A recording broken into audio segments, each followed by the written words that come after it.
샬롬 샬롬. 하나님 사랑합니다. 여러분 주 안에서 사랑합니다. 오늘 계시록 10장이죠. 6번째 나팔과 7번째 나팔 사이에 하나의 장면입니다. 이 10장. 7번째 나팔을 향한 과도기다 이렇게 볼 수 있는 10장입니다. 그 광경은 10장과 11장까지 이어지는데 10장에서는 힘센 천사와 작은 체계 환상, 그리고 11장에서는 두 증인의 환상이 기록되어 있습니다. 10장에서는 힘센 한 천사와 작은 체계 환상, 그리고 11장에는 두 증인의 환상.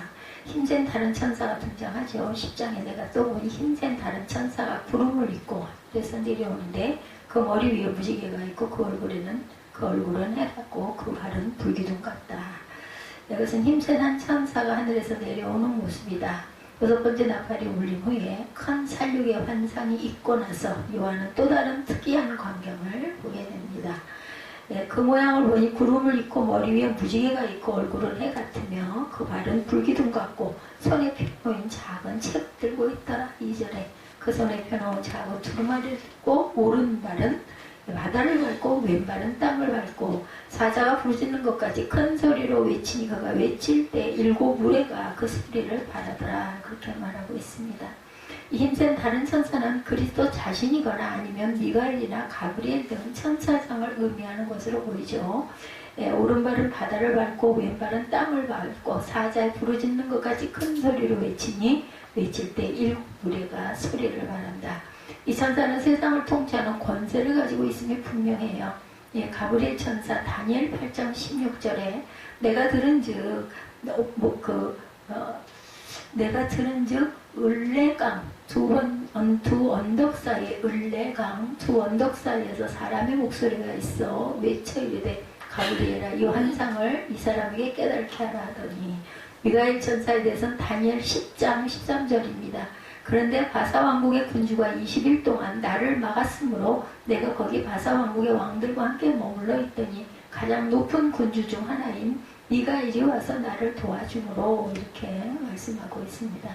본 것을 기록하지 말라는 음성이 나타나죠. 3, 4절에 보니 7 무리가 말할 때 내가 기록하려고 하다 곧 들으니 4절입니다. 하늘에서 소리가 나 말하기를 7 무리가 말한 것을 인봉하고 기록하지 말라 하더라. 내가 본바 바다와 땅을 밟고 서 있는 천사가 하늘을 향하여 오른손을 들고 세세토록 살아계신 이 곧 하늘과 그 가운데 있는 물건이며 땅과 그 가운데 있는 물건이며 바다와 그 가운데 있는 물건을 창조하신 이를 가리켜 맹세하이르되 지체하지 아니하리니 7째 천사가 소리는 날 그의 나팔을 불려고 할 때 하나님의 그의 종선지자에게 전하신 부흥과 같이 하나님의 그 비밀이 이루어지리라 하더라. 요한이 보았던 것이 장래일에 대한 환상의 모든 부분도 아님을 우리가 유추할 수가 있죠. 요한이 기록한 계시는 그가 보았던 모든 환상을 기록한 것이 아니다. 하지만 우리는 장래일에 대하여 하나님께서 기록하여 우리에게 알려주신 것만은 재료로 하여 장래일에 대비할 수 있어야겠다. 하나님 계시 한계를 넘어선 부분에 대해 집착하는 것은 옳지 못합니다. 너무 그 뒤에 어떤 일이 일어났을 것이야. 이것은 추정하니 어때? 이렇게 지나치게 자꾸 그것을 파헤치려고 애쓸 필요가 없다. 모르는 거는 모르는 대로 너무 그것을 밝히려고 하지 말라고 성경에 기록되어 있습니다. 그럼 이단이란 욕을 기지 못하게 그릇된 계시의 길로 가는 것을 우리가 기억해야겠죠. 하나님이 우리에게 주신 계시의 책인 성경만 하더라도 하나님이 이 세상을 향해 가지고 계신 섭리를 밝혀주기에 충분하다. 그리고 정말 모르겠는 것은 그저 모르는 대로 나머지도 얼마나 은혜 받을 게 많아요. 그걸 글쎄 특별한 그쪽에 그죠 은혜가 있어서 그런 직책을 가진 사람도 있을지는 모르지만 머리 안 아파요 그거. 근데도 그렇게 호흡하고 그냥 그건 좀 아닌 것 같아. 우리에게 알려주는 것이 허락된 경륜만을 의미하는 것. 예수 그리스도의 음성입니다. 계시록 1장 11절에서 13절 이르되 내가 보는 것을 두루마리에 써서 에베소 서머나 버가오 두아디라 사데 필라델비아 라오디게아 등 7 교회에 보내라 하시기로 몸을 돌이켜 나에게 말하는 음성을 알아보려고 돌이킬 때 7 금초대를 보았는데 촛대 사이에 인자 같은 이가 발에 끌리는 옷을 입고 가슴에 금띠를 띠고, 그렇죠? 계시록 19장 9절에도 천사의 소리가 나옵니다. 천사가 내가 말하기를 기록하라. 어린 양의 혼인잔치에 청함을 받는 자들은 복이 있도다 하고 내게 말하되 이것은 하나님의 참되신 말씀이라 하기로.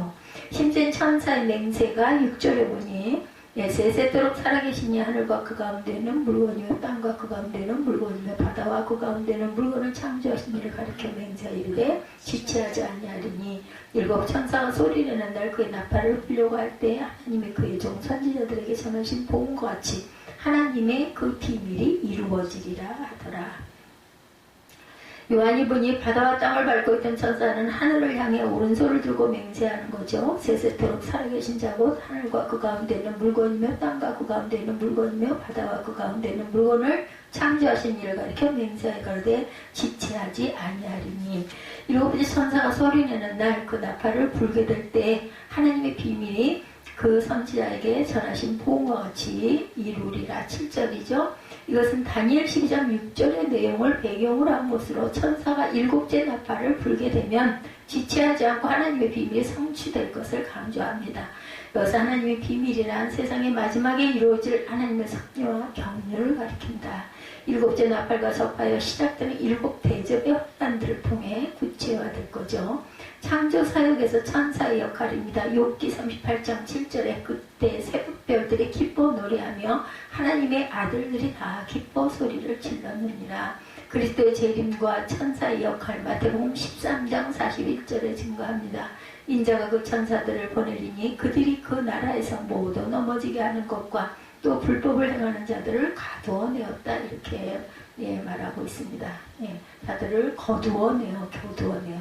천사의 손에 펴놓인 작은 책이 대해서 8절에 작은 책을 먹는 요한에 대해서 또 상징합니다. 하늘에서 내게 들리던 음성이 또 내게 말하 이르되 내가 가서 바다와 땅을 밟고 서 있는 천사의 손에 펴놓인 두루마리를 가지라 하기로. 내가 천사에게 내가 작은 두루마리를 달라 한즉 천사가 이르되 갖다 먹어버리라. 너 외에는 쓰나 내 입에는 꿀같이 달리라 하거늘. 내가 천사의 손에서 작은 두루마리를 갖다 먹어버리니 내 입에는 꿀같이 달아 먹은 후에 내 입에서 쓰게 되더라. 그가 내게 말하기를 내가 많은 백성과 나라와 방언과 임금에게 다시 예언하여야 하리라 하더라. 그걸 먹어버리고 나니 다시 너는 예언할 것이다. 이렇게 말했다는 거죠. 하나님의 말씀을 받는 것은 정말 달고도 기쁜 체험. 그러나 그거에 배에서 쓰다 하면 예언자가 그것을 섭취한 후에 그대로 예언하려면 고난이 따른다는 뜻. 그리고 하나님의 말씀을 듣기는 쉬우나 지키는 일에는 이러한 고통이 따른다는 것을 말한 것으로 보이죠. 요한에게 있어서 그 예언을 전하는 일에 따르는 고통을 의미하는 것으로 보입니다. 말씀이 꿀로 상징이 되죠. 시편 19편 10절입니다. 금곧 많은 순금보다 더 사모할 것이며 꿀과 송이꿀보다 더 달도다. 하나님의 지혜는 꿀과 같다. 잠언 24장 13, 4절 내 아들아 꿀을 먹으라 이것이 좋으니라. 송이꿀을 먹으라 이것이 내 입에 다니라. 지혜가 내 영혼에게 이와 같은 줄을 알라. 그것을 얻으면 정령이 내 장래가 있겠고 내 소망이 끊어지지 아니하리라. 계시록 10장 11절입니다. 그가 내게 말하기를 내가 많은 백성과 나라와 방언과 임금에게 다시 예언하여야 하리라 하더라. 온 인류를 향한 중요한 예언을 해야 하는 요한입니다. 작은 책을 요한에게 주었던 힘센 천사는 말하기를 내가 많은 백성과 나라와 방언과 임금에게 다시 예언하여야 하리라 했죠. 이 말은 사도 요한의 말씀 전파의 임무를 강조합니다. 작은 책의 환상을 통해서 요한이 보고 있는 환상에 의미하는 바가 무엇이고 그것이 온 인류에게 얼마나 중요한 것인가를 다시금 상기시켜주는 거죠. 특히 요한이 전해야 할 예언의 대상에는 백성과 나라와 방언과 임금들이다 하여 모든 계층과 모든 나라 즉 인류의 역사 전반이 포함되어 있다는 것을 알 수가 있고, 사도 요한이 먹어버린 예언의 척은 단순히 요한 자신의 호기심을 충족시키거나 자신의 기쁨을 위한 것이 아니라 온 세상에 그를 통해 전해져야 할 예언적 메시지를 위한 것임을 누구보다도 요한 자신이 깨달아야 했다. 아울러 이러한 사명은 요한과 같은 예언자들만이 아니라 오늘날 우리 저와 여러분에게 주어져 있다는 사실을 또 인식해야 되겠다. 우리들은 하나님의 복음의 비밀을 맡은 자들이죠. 그러므로 하나님의 능력의 복음을 사람들에게 전하여 그 복음이 확산되고 하나님의 뜻이 전파되는 일에 최선의 노력을 기울여야 하겠다는 겁니다. 예언자적 사명은 모든 성도들에게 주어지죠. 데살로니가 후서 2장 13, 14절입니다. 주께서 사랑하시는 형제들아, 우리가 항상 너희에 관하여 마땅히 하나님께 감사할 것은 하나님이 처음부터 너희를 택하사 성령이 거룩하게 하심과 진리를 믿음으로 구원을 받게 하심이라. 이를 위하여 우리의 복음으로 너희를 부르사 우리 주 예수 그리스도의 영광을 얻게 하려 하십니다. 성도의 의무는 영적 상징이 포함됩니다. 에베소 4장 12절에 이는 성도를 온전하게 하여 봉사의 일을 하게 하며 그리스도의 몸을 세우게 하십니다. 아멘. 10장에서 요한은 7 우레소리의 환상과 함께 놀라운 예언이 전개될 것에 대한 암시를 받죠. 이러한 이것은 책을 먹기도 했어요. 그죠? 입에 아주 달콤한 작은 책. 이러한 일을 통해서 그에게 주어진 사명이 무엇인지를 새삼스럽게 다시금 인식하는 기회를 가지게 됩니다. 하나님의 말씀을 달기 때문에 우리도 성경을 읽을 때 성령의 증거를 받고 필요한 모든 자양분을 얻을 수 있어야 할 것이다. 특히 요한에게는 그 달리단 말씀이 배에서는 쓰게 되어서 그것을 전하는데 고통이 따를 것이라는 것을 암시합니다. 시대의 빛을 비추는 선지자의 일은 그렇게 더욱 고통스럽죠. 이러한 사명이 오늘날 우리 그리스도인들에게 주어졌다는 사실을 자각하고 우리도 하나님의 말씀을 전하는 것에 대한 사명을 게을리하지 않아야 되겠다. 힘센 천사의 손에 펼쳐진 작은 책입니다. 1절에서 11절까지죠. 지금까지 우리는 7인의 재앙에 대해서 공부를 했고 또 7 나팔 재앙 가운데 6제까지를 공부했습니다. 그리고 이제 7째 나팔의 재앙과 7 대접의 재앙이 남아있어요. 근데 7인의 재앙에서 나타났던 구조는 6제까지의 인이 한꺼번에 나오고 그 다음에 7째 인을 떼기 직전에 막간이 있었는데 나팔 재앙도 6째 나팔까지 한꺼번에 나오고 7째 나팔의 재앙이 나오기 직전에 이런 막간이 있다라는 것. 여기서 막간이라고 하는 것은 연극에서 하나의 막이 끝나고 다음 막으로 넘어가기 전에 잠시 쉬는 시간. 그 막간의 부분이 오늘 본문 10장과 다음 주일 우리가 볼 11장에서 11장 13절까지의 내용이라는 것이죠. 13절까지. 그래서 11장 14절에 둘째 배는 지나갔으니 보라 셋째 화가 속히 이르는도다. 둘째 화는 지나갔으니. 그런데 그 다음에 15절에서 나오는 게 7째 나팔소리다 하고 11장에 보면은 그렇게 나타나 있어요. 막간과 막간 사이다. 그래서 19절까지 이어지죠. 그리고 여자의 용에 대해서 12장에는 이렇게 말씀하고 있습니다. 요한계시록을 바르게 이해하는 중요한 열쇠는 재앙 시리즈 사이에 끼어있는 막간을 어떤 관점에서 해석하는가에 따라서 달라질 수 있다는 것. 막간은 요한계시록을 읽는 독자들로 하여금 그저 무서운 공포영화의 한 장면으로 남겨놓지는 않습니다. 단지 하나님의 진노와 심판의 확실성만을 강조하지도 않습니다. 그보다 요한계시록을 바르게 이해할 수 있는 더 중요한 관점을 우리에게 제공해주고 있다는 것. 첫째는 요한계시록에서의 막간은 주로 하나님의 계획 가운데 있는 성도들의 미래와 운명을 말합니다. 그것은 하나님께서 성도들의 이마에 도장을 찍으시고 너는 내 것이다 라고 하시고 확실하게 지켜주시고 보호해 주신다는 것. 입맞은자 아시죠? 둘째는 세상이 무서운 진노의 심판으로 불타는 것으로 끝나지 않고 회복으로 끝날 것을 확신 있게 해주죠. 비록 이 세상이 사탄과 어둠의 영들이 활개를 치고 인간성을 파괴하고 환경을 파괴하지만 그러나 하나님께서는 때가 찼을 때 세상을 심판하시겠다. 그러나 그것은 완전한 멸망이 아니라 영원한 신천지의 세계로 회복된다. 그래서 그 신천지가 그 이름을 따가지고 신천지를 붙여가지고 달콤하게 유혹을 하고 다닙니다. 신천지 말만 들어도 얼마나 좋아요. 그죠? 셋째는 고난받은 하나님의 공동체에 대한 무한한 위로와 소망을 더해주고 있다. 그러니까 아주 좋은 이름은 전부 다 이단들이 다 가지고 있어요. 그죠? 마지막 넷째는 교회가 사단의 지배 아래 있지 않고 어린 양이신 주님의 지배 아래 있다는 사실을 알려줍니다. 사탄과 악한 세력들이 정갈의 권세를 가지고 불신자들을 괴롭히고 3분의 1을 죽인다고 할지라도 이 세상은 주님께서 통치하신다라는 것. 그리고 역사의 마지막 날에 사탄과 그 세력들은 영원한 무조갱의 지옥으로 던져진다는 것을 우리가 알고 하나님의 인침을 받은 성도들은 주님과 함께 새하늘과 새 땅에서 영원한 복락을 누리며 살게 될 것이다. 신천지는 정말 신천지는 여기에 있죠. 이것이 요한계시록에서 막간이 주는 의미다. 우리가 이렇게 이해하고 갑니다. 무서운 진노와 재앙을 바라보면서 극심한 두려움과 공포를 느끼게 될 하나님의 자녀들에게 끝까지 보호하시고 지켜주실 것이라는 위로의 말씀이 막간을 통해서 보여주시는 그런 내용이죠. 그래서 우리가 장차 이 말, 여린 양 진노의 날에 세상 사람들은 무서움과 두려움으로 절규하겠지만 하나님의 인침을 받은 저와 여러분들은 찬양과 감사로 천국잔치에 기쁨을 주게 될 것이라는 것. 그래서 마지막 이것이 세상을 멸하는 사건이지만 우리는 영원한 구원, 영원한 구속, 영원한 나라, 새하늘과 새 땅을 받게 된다는 것. 우리가 이 사실을 믿으면서 무한한 위로와 소망을 갖기를 주의 이름으로 축복합니다. 요한계시록 7장에서 7째 인을 떼기 전에 주어진 막간의 배경은 하늘이었어요. 그리고 그 내용은 하나님의 인을 맞은 하나님의 백성들의 총수인 14만 4천과 하늘에 허다한 무리들이 하나님의 보좌와 어린 양 앞에 서서 구원받는 기쁨을 찬양하죠. 그래서 7장에서의 막간은 구원받은 하나님의 자녀들이 누리게 될 완성될 구원의 상태를 미리 보여주시면서 오늘의 고난을 이기라 위로하시고 소망을 주셨어요. 반면에 10장과 11장에서 7째 나팔을 불기 전에 주어진 막간의 배경은 땅입니다. 7장에서는 하늘, 10장에서는 땅, 그렇죠. 7장에서 보여주신 것은 하늘, 소망을 주시고 위로를 주셨어요. 근데 본장 사이의 막간은 땅이라는 것. 그 내용은 하나님의 거룩한 교회가 죄로 오염되고 타락한 이 세상에 들어가 주님을 증거하고 드러내야 하는 사명이 있다는 것을 말씀하죠. 그러니까 7인에서 주어진 막간은 하늘보좌와 어린 양 앞에서 성도들이 누리게 될 영원한 복에 대해서 말씀하고 있다고 한다면 7나팔에서 주어진 막간은 교회가 이 땅에서 감당해야 할 사명이 무엇인가를 말씀합니다.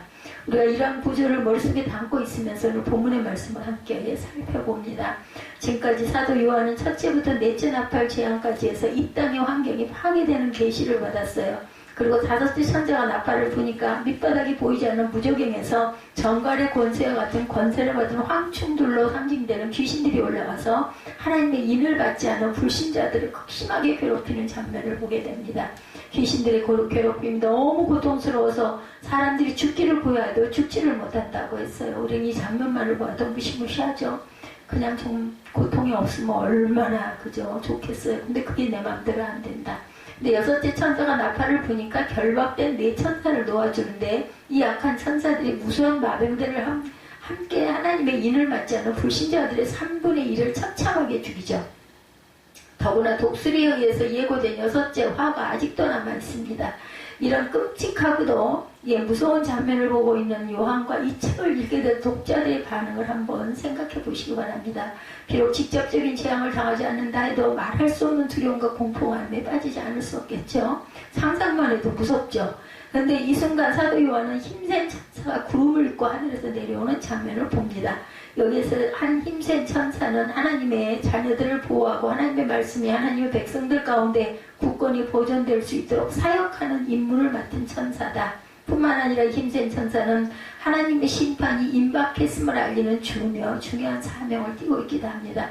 여기서 이 힘센 천사가 구름을 입고 내려오는 시점에 우리가 주목을 해보면 7인의 재앙과 6차례에 걸쳐 선포된 나팔 재앙으로 인해 최후의 심판에 대한 공포가 점점 고조되어 가던 시점이다. 그리고 계속되는 본문의 내용을 보면 힘센 천사는 하나님의 심판이 일단 시작되고 나면 급박하게 진행될 것이라는 사실을 선포하죠. 그렇기 때문에 힘센 천사의 등장은 세상 모든 사람들의 마음에 엄청난 두려움과 공포를 줄 수밖에 없다.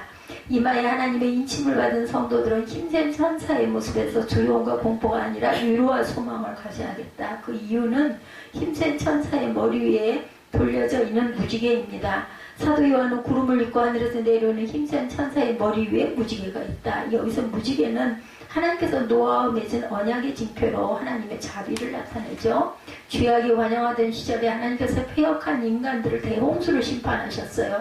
그렇지만 당대의 의인이었던 노아와 그의 가족들은 구원해 주시죠. 그리고 홍수가 물러간 후에 노아와 언약을 맺으시고 다시는 물로 세상을 심판하지 않겠다는 영원한 증거로 무지개를 구름사이에 두셨죠. 그러니까 무지개는 하나님께서 인간을 사랑하시고 긍휼과 자비로 보호하실 것을 상징하는 징표다. 그렇기 때문에 구름을 입고 하늘에서 내려오는 힘센 천사의 머리 위에 이 무지개가 있다는 것은 하나님께서 세상을 향하여 최후의 심판을 행하시고 새하늘과 새 땅에 도래하기까지 하나님의 자녀들이 보호될 것임을 말해주시는 것이다. 장차 있을 최후의 심판의 날은 노아의 대홍수 때보다 더 두렵고 떨리는 날이 될 것인데 그날에는 하늘이 불에 타서 풀어지고 체질이 뜨거운 불에 녹아질 것이다. 뿐만 아니라 그날에는 주를 영접하지 않은 수많은 불신자들의 의식이 있는 영원한 지옥불에 던져짐을 당하게 되겠다. 예, 무섭죠. 상상만 해도 소름 끼치고 두려움이 엄습하죠. 하나님의 인침을 받은 성도들은 이러한 최후 심판 가운데서도 소망을 가져야 한다. 왜냐하면 하나님께서 죄악이 환영한 세상에 대하여는 무서운 진노의 심판을 내리시지만 당신을 경외하는 자녀들에게는 한없이 자비하신 아버지가 되시기 때문이다. 그럼 우리는 성경을 통해서 세상에 대한 하나님의 심판의 경고를 들을 때마다 두려워할 것이 없다라는 것입니다. 오히려 구원의 소망을 가지고 최후의 심판의 날에 공의로운 하나님께로부터 의로움을 확장받을 수 있도록 더욱 굳건한 믿음 가운데 살아가야 되겠다.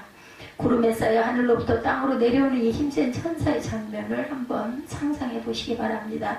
천사가 내려오는데 구름옷을 입었고 머리 위에는 무지개가 있다고 했어요. 그리고 얼굴은 해와 같고 발은 불기둥처럼 되어 있더라. 지금 이와 같은 천사의 모습을 바라보고 있는 사도 요한은 어떤 느낌을 가졌을까요? 그리고 여러분 또한 어떤 느낌? 과연 정말 그랬을까? 이럴까요? 와우, 아주 굉장한 천사라는 느낌을 정말 내 마음에 받으십니까? 본문에 기록된 천사의 모습은 모두가 하나님의 영광과 권능을 보여줍니다. 먼저 성경에 보면 구름은 하나님께서 자신을 나타내실 때 언급되고 있는 표현으로 천사가 하나님의 영광을 입고 나타났다는 것을 말하고 있죠. 천사의 머리 위에 있는 오색 찬란한 무지개는 하나님의 자비하심과 신실하심을 상징하죠. 얼굴이 해와 같다는 것은 하나님의 거룩과 영광스러움을 의미합니다. 그리고 발이 불기둥과 같다는 것은 흔들림이 없는 하나님의 영광과 권능, 결국 힘센 천사는 하나님이 맡겨주신 사역에 합당한 능력을 하나님께로부터 부여받고 내려오고 있다는 것, 이 사실을 천사의 모습을 통해서 말씀합니다.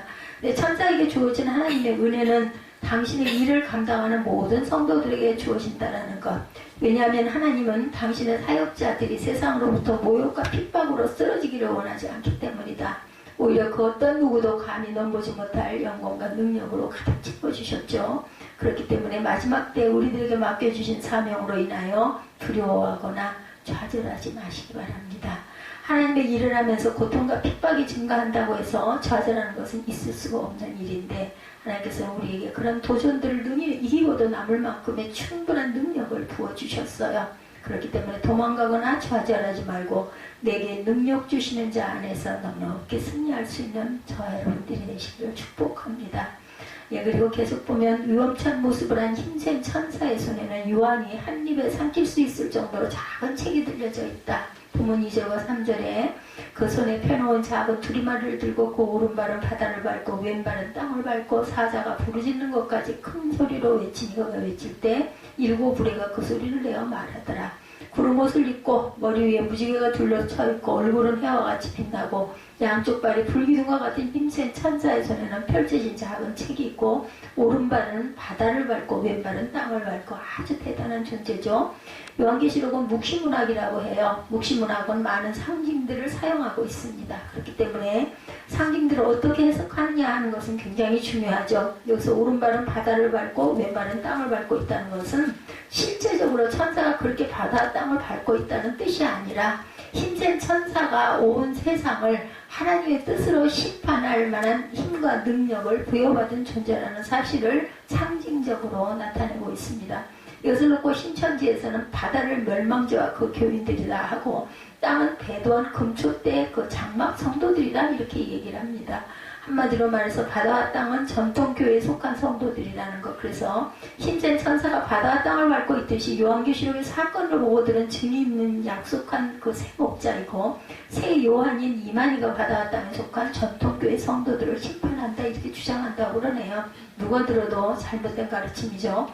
그럼에도 불구하고 거기에 빠진 것을 보면 성경의 올바른 가르침과 해석이 얼마나 중요한 것인지 성경을 알려면 바로 알아야 되고 아니려면 차라리 은혜로 느끼고 가야 된다고 저는 생각합니다. 힘센 천사가 사자가 부르짖는 것 같은 큰 소리를 지르는데 그 소리에 대한 응답으로 7 우레가 소리를 내어 말하더라고 그랬어요. 우레 소리가 들리는데 거기에 소리만 들리는 것이 아니라 말씀이 나오죠. 그래서 사도 요한이 그 말씀을 그대로 받아 적으려고 하는데 하늘에서 또 다른 소리가 납니다. 7 우레가 말한 것을 인봉하고 기록하지 말라. 예, 인봉하고 기록하지 말라. 이 이야기를 들었을 때 아마도 사도 요한은 이상하다고 생각했을 것이에요. 지금까지는 기록을 하게 하셨고 전달하게 하셨는데 이번에는 왜 이것을 인봉하고 기록하지 말라 하실까? 그래서 우리가 생각해야 할 것 2가지가 있습니다. 먼저는 굉장히 위험찬 힘센 천사의 손에 펼쳐진 작은 책이 무슨 책이며 그 내용이 무엇일까? 2번째는 천사와 사자가 부르짖는 것과 같이 큰 소리로 부르짖을 때 7 우레 소리가 나는데 그 소리가 내용이 있어서 적으려고 하는 적지 말라고 그래요. 그렇다면 적지 못하게 한 그 내용은 과연 무엇일까? 작은 책의 내용은 무엇이며 7 우레의 내용은 무엇이냐 이런 질문이 나올 수가 있겠죠. 이것을 놓고 많은 사람들이 여러 가지로 해석을 했어요. 근데 여기서 나오는 천사를 놓고 어떤 학자들은 이 천사에 대한 자세한 묘사가 요한계시록 1장과 유사하기 때문에 그리스도일 것이다 이렇게 주장을 합니다. 여기서 힘센 천사는 분명히 천사이지 그리스도는 아니라는 것. 계시록에서 그리스도를 천사라고 표현한 적이 없어요. 그렇기 때문에 여기에 나오는 천사는 그냥 천사인데 특수한 인물을 가지고 있는 천사라는 것을 우리가 알 수가 있다는 거죠. 다음으로 천사의 손에 들려져 있는 작은 책을 요한계시록 5장 1절에 나오는 성부 하나님의 오른손에 들려져 있는 책과 무슨 상관이 있느냐라는 질문이 있다고 합니다. 이것에 대해 요한계시록 5장과 동일한 책일 가능성이 높다는 주장들이 있습니다. 반면에 두 책은 동일한 책이 아니다라는 주장도 있다고 그래요. 분명한 것은 성부 하나님의 오른손에 들려져 있는 책은 나중에 어린 양이 다 개봉하면서 그 내용을 전부 전달하셨습니다. 그렇기 때문에 5장에서의 책은 전달되어져 있는 내용이고 반면에 여기 힘센 천사의 손에 있는 작은 책은 내용이 전달되어져 있지 않기 때문에 짐작할 뿐이지 내용이 무엇인지에 대해서는 모른다. 3절에 보면 7 우레가 그 소리를 내어 말하더라고 했어요. 여기서 우레는 일반적인 천둥소리가 아니라 하나님의 음성을 상징적으로 나타낸 것으로 보아야 할 것입니다. 그리고 7이라는 숫자는 완전수죠. 따라서 7 우레는 완전한 하나님의 말씀이 선포되었다는 뜻이라는 것 동의합니다. 사도 요한이 7 우레가 말하는 것을 다 받아 적으려고 하는데 하늘에서 7 우레가 말한 것을 인봉하고 기록하지 말라. 여기서 우리는 그 내용이 무엇인지에 대해서 더 이상하고 궁금하죠. 인간은 원래 하지 말라고 하는 것은 더 하고 싶어 하고 보지 말라고 하는 것은 더 보고 싶어 해요. 그죠? 그렇기 때문에 인봉에서 한마디도 적지 말라고 한 그 내용이 무엇인지 아주 궁금합니다. 짐작할 수 있는 것은 작은 책의 내용이나 7 우레의 내용이 하나님의 구원과 심판에 관한 내용일 것이다.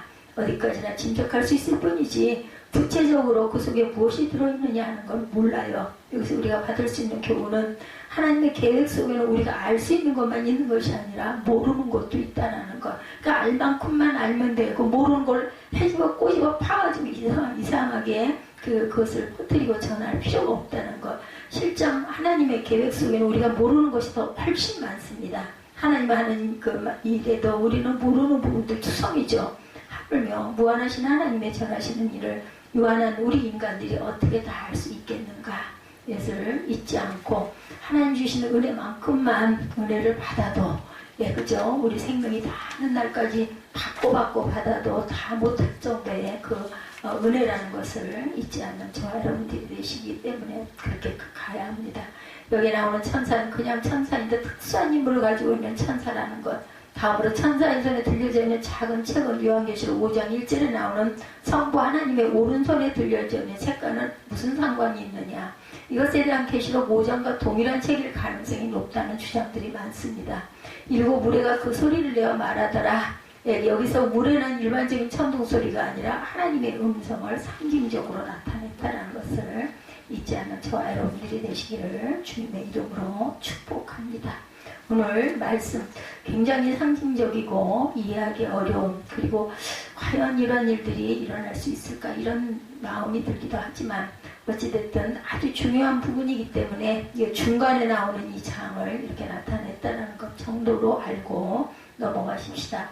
선지자들에게 전하신 봉호같이 하나님의 비밀로 이루어지리라. 7절에 그러죠. 구약의 선지자들이나 신약의 사도들이 한결같이 전한 복음은 반드시 하나님의 심판이 있다는 것이라는 것을 성경에서 증거합니다. 에스겔이 하나님의 성소에서 심판이 시작될 것을 전파하죠. 에스겔 9장 6절에 예레미야도 하나님의 이름으로 일컬음을 받은 성 예루살렘에서부터 재앙이 시작될 것이라고 예레미야 29장 29절에 말씀하고 있습니다. 또한 세례 요한도 심판을 전파하죠. 마태복음 3장 7절에서 12절. 예수님도 심판을 전파합니다. 마태복음 7장 21절에서 23절. 바울은 장차 오는 심판을 전파합니다. 사도행전 24장 25절. 히브리서 기자도 영원한 심판에 관해서 교훈을 전파합니다. 히브리서 6장 2절에. 베드로도 하나님의 집에서 베드로전서 4장 17절과 경건하지 아니한 자에 대한 심판을 전파하죠. 베드로서 3장 7절에. 이러한 내용들로 봤을 때 선지자에게 전하신 봉호같이 하나님이 그 비밀이 이루어지리라. 일곱 천사가 내는 소리의 그날 10장 7절이죠. 일곱째 천사가 나팔을 불었다는 뜻이 아니라 일곱째 천사가 나팔을 불게 될 때 일어날 일들에 대한 예고라는 것. 성경은 이 일곱째 나팔, 마지막 나팔을 분 후에 그리스도께서 구름을 타고 강림하신다. 고린도전서 15장 51절에서 54절이죠. 우리가 다 잠잘 것이 아니요 마지막 나팔의 순식간에 호련이 다 변화되리니. 데살로니가전서 4장 16절에도 주께서 호련과 천사장의 소리와 하나님의 나팔 소리로 친히 하늘로부터 강림하시리니. 이렇게 말씀하고 있어요. 반드시 그날과 그때는 우리가 알 수 없지만 이러한 사건과 마지막 종말 그리고 심판이 반드시 있다는 것을 잊지 않고 주님 오실 그날까지 우리의 마지막 순간의 날까지 하나님을 믿음으로 입술로 고백하고 살아가는 저와 여러분들이 되시기를. 땅에서 우리가 살면서 할 수 있는 게 뭐가 얼마나 있겠습니까? 주님의 말씀대로 나는 믿음으로 살리라. 이 말씀을 마음밭에 새기는 저와 여러분들이 되시기를 주님의 이름으로 축복합니다.